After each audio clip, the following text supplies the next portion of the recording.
बच्चों, आज हम द्रव्यमान केंद्र नया यूनिट स्टार्ट कर रहे हैं जिसमें घूर्णन गति शामिल है। देखिए, हमारे पास गति तीन प्रकार की होती है।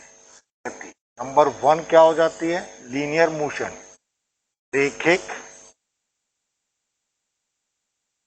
गति। इसमें हम क्या करते हैं, एक पॉइंट या बिंदु वस्तु मानते हैं और वो सरल रेखा में गति करती है। ठीक। दूसरी हो जाती है वृत्तीय गति। वृत्तीय गति में क्या होता है, मेरे पास एक सेंटर होता है और सेंटर के चारों ओर कोई वस्तु वृत्ताकार मार्ग में गति करती है, इसको मैं वृत्तीय गति बोलता हूं। तीसरा होता है घूर्णन गति। घूर्णन गति में क्या होता है, एक बॉडी होती है और इस बॉडी से एक घूर्णन अक्ष जाता है। घूर्णन अक्ष के परितः, अब घूर्णन अक्ष के परतः गति हम निकालते हैं तो ये गति घूर्णन गति कहलाने लगती है। अब घूर्णन गति में क्या प्रॉब्लम होती है कि मान लीजिए ये वाली एक वस्तु है यहाँ पर, और यहाँ पर मेरे पास डिफरेंट पॉइंट है और बॉडी मूव करके यहाँ से यहाँ तक कोणीय वेग ओमेगा से घूम गई। कोणीय वेग सबके लिए थीटा तो कैसा होता है, थीटा। ठीक है। इस स्थिति में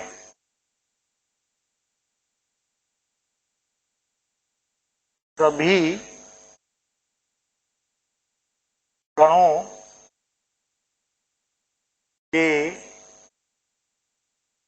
लिए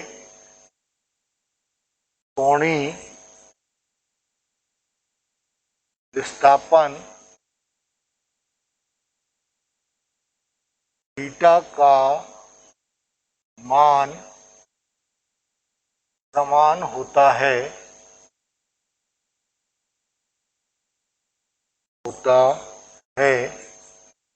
लेकिन रैखिक विस्थापन सबका अलग अलग होता है। ये देखिए, ये कोण तो सबका थीटा है, लेकिन ये इनका मान सबके लिए अलग अलग है। चाप अगर बहुत छोटा है तो सबके लिए ये दूरी अलग अलग है। तो हमें किस वस्तु की या इस वस्तु में कहाँ कहाँ किस पॉइंट की स्टडी करना है, पढ़ने में दिक्कत आती है।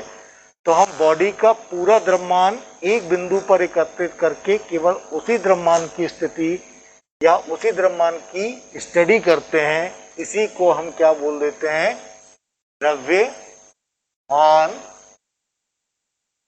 केंद्र कह देते हैं। और द्रव्यमान केंद्र को सेंटर ऑफ मास से शो करते हैं। ठीक है, ये हमारे पास ऐसा डिफाइन होता है। किसी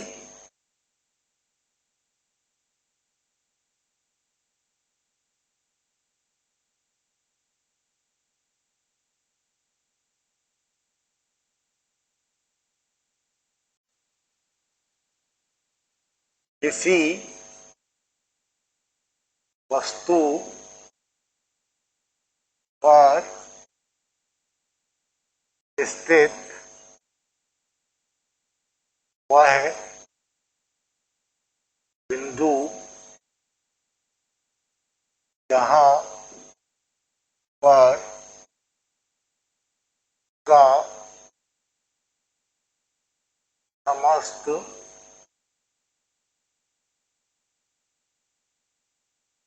द्रव्यमान केंद्रित माना जाता है वह वस्तु का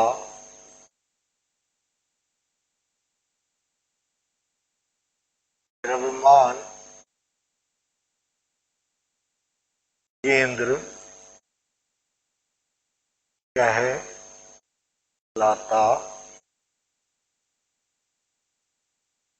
तो हम क्या करते हैं, किसी वस्तु पर स्थित वह बिंदु जहां पर उसका समस्त द्रव्यमान केंद्रित मान लेते हैं वह वस्तु का द्रव्यमान केंद्र कहलाता है। ठीक है, तो इसको करने के लिए हम एक रूल निकालते, फॉर्मूला निकालते हैं। तो हम बहुत सारी बॉडी लेते हैं। नंबर 1, दो द्रव्यमान ठीक बिंदुओं का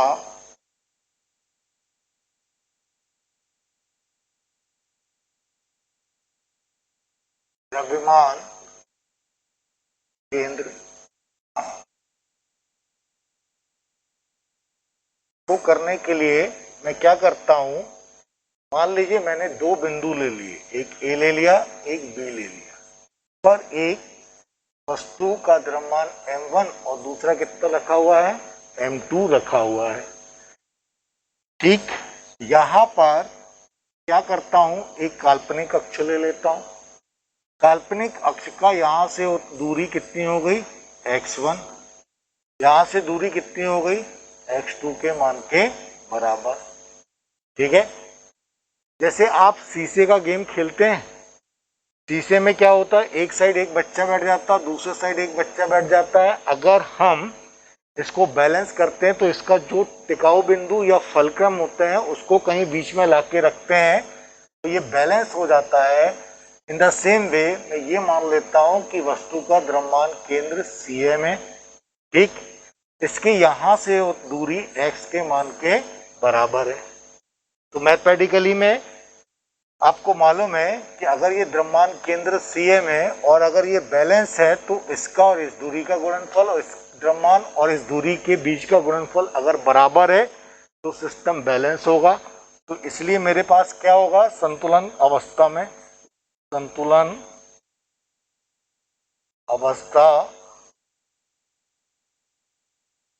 में मेरे पास क्या कंडीशन आ जाएगी, m1 इंटू ए, इसको c कर दीजिए, AC equal to m2 into BC। ये m1 हो गया। AC का अगर अपन मान निकालें तो ये AC ये कितने के इक्वल हो गया, x माइनस x1, ये हो गया m2। BC का अगर अपन मान निकालें तो ये कितना आ जाएगा, x2 माइनस x के मान के बराबर हो गया। आप इसको सॉल्व कर लीजिए, देखिएगा तो आपके पास ये आएगा, यहाँ पर equal to m1 x1 plus m2 x2 upon m1 plus m2 के मान के बराबर आता है। यह एक विमी, ठीक है, अक्षीय स्थिति में दो बिंदु स्थिति में दो बिंदु निकाय का द्रव्यमान केंद्र है, क्या जाता है आपके पास। ठीक है, अब मैं इसी कॉन्सेप्ट को लेकर क्या करता हूं, या दो विमी,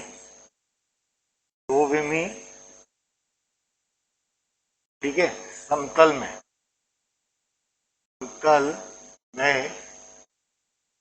एक तीन द्रव्यमान निकाय का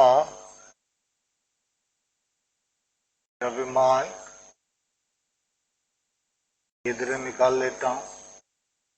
ठीक, तो इसको करने के लिए मैंने यहां पर मान लीजिए ये आपके पास x अक्ष है, ये y अक्ष है और z अक्ष है। यहाँ पर मैंने 3 द्रव्यमान ले लिए, m1 इसकी पोजीशन हो गई x1 y1, दूसरा हो गया m2 x2 y2, तीसरा हो गया m3 x3 y3। ठीक, कि यहाँ से होता दूरी, यहाँ से दूरी या यहाँ से होता दूरी, मैंने केंद्र से x1 y1 ये पोजीशन मान ली। मान लीजिए इसका कहीं पे द्रव्यमान केंद्र यहाँ पर है, ये मैंने यहाँ पर द्रव्यमान केंद्र C मान लिया, सेंटर ऑफ मास। इसकी पोजीशन यहाँ पर x और y के मान के बराबर है। तो यहाँ पर जैसे मैंने एक कोऑर्डिनेट निकाला था, सिंगल कोऑर्डिनेट निकाला था, सिंगल x निकाला था, यहाँ पर x और y निकालेंगे तो x equal to m1 x1 plus m2 x2 plus m3 x3 upon m1 plus m2 plus m3, और y की वैल्यू हमारे पास कितनी निकलेगी, m1 y1 plus m2 y2 plus m3 y3 upon m1 plus m2 plus m3 के मान के बराबर निकलेगी। इससे मैं क्या निकाल लेता हूँ, एक रिजल्ट निकाल लेता हूँ। रिजल्ट ये है n निकाय वाले n द्रव्यमान निकाय वाले, ठीक है, सिस्टम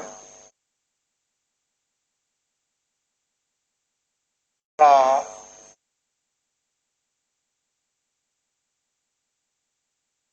द्रव्यमान केंद्र। अब अगर मेरे पास यहाँ पर ये x अक्ष, y अक्ष और z अक्ष है, ये x है, क्या हो रहा है,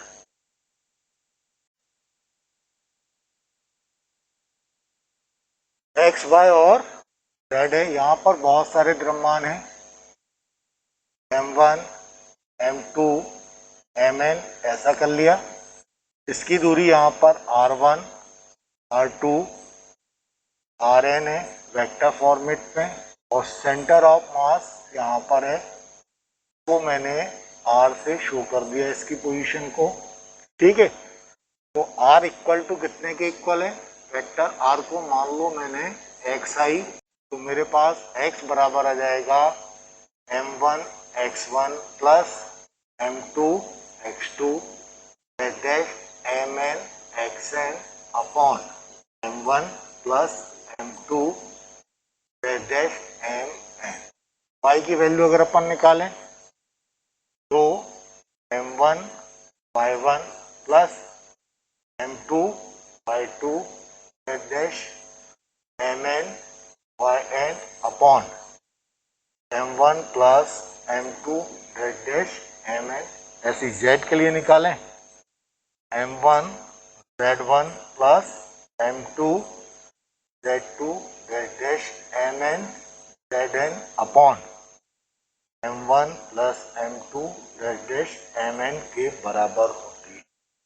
तो मैं यहाँ पर क्या करता हूँ, यहाँ पर अगर मैं r1 को ले लूँ तो ये कितना आ जाएगा, x1i plus y1j plus z1 के। ऐसे r2 ले लूँ तो कितना आ जाएगा, x2i plus y2j plus z2 किया जाएगा। ऐसे हम क्या कर लें, आए rn equal to xni plus ynj plus zn के मान के बराबर होगा, इनकी वैल्यू रखेगा, तो ये मेरे पास सेंटर ऑफ मास की पोजीशन या द्रव्यमान केंद्र C x y z निकला। नोट कर लीजिएगा।